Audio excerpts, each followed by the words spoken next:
Fable 2 is a game about choice.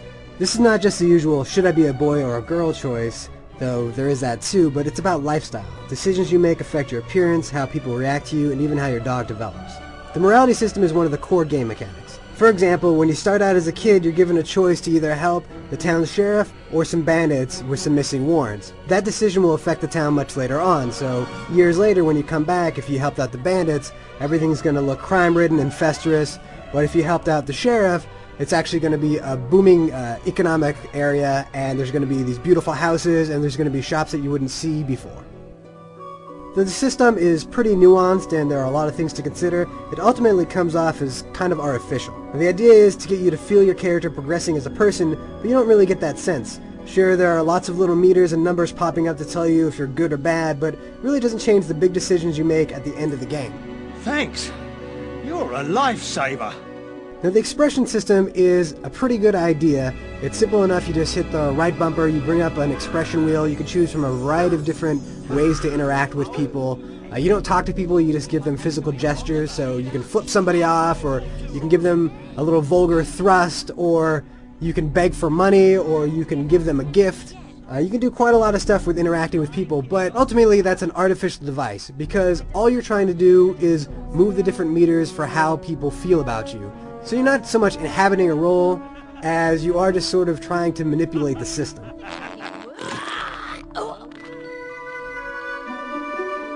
The combat is really fun.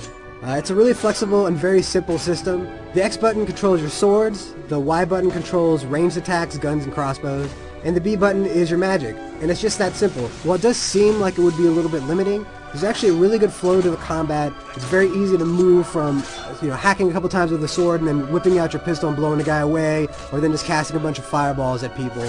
That's what makes Fable unique, is that you're not just somebody who focuses on magic or swords or whatever. You're somebody who combines all three of these things to defeat the evil that is threatening Albion.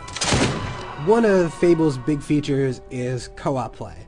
Now unfortunately, online co-op is not available until sometime shortly after launch, so it's not something that we could test. However, online co-op is supposed to work very similar to couch co-op. And the couch co-op mode does actually work in the review build that we have, and it is pretty disappointing. But while it is cool to play with somebody else and have them come into your world, unfortunately, the guest who comes in can only bring in their character's stats. They can't bring in their weapons, they can't bring in their character's look. So they're going to look different than they would in their own game, which sort of defeats the purpose. Now you can't go run around with each other and sort of explore what somebody else's world looks like. They can help you out, earn extra experience. You can barter over who's going to get what amount of money, and you can actually combine attacks together to get more experience, so your buddy can hit a guy with one attack and then you can shoot him, and you're basically going to get a cool combo that you wouldn't normally get playing alone.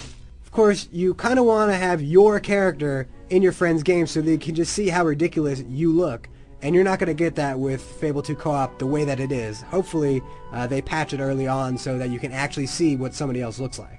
Fable 2 is not the kind of game that's going to really challenge you.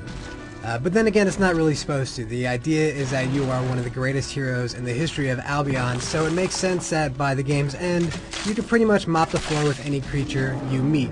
You might not even die once the entire time during the game.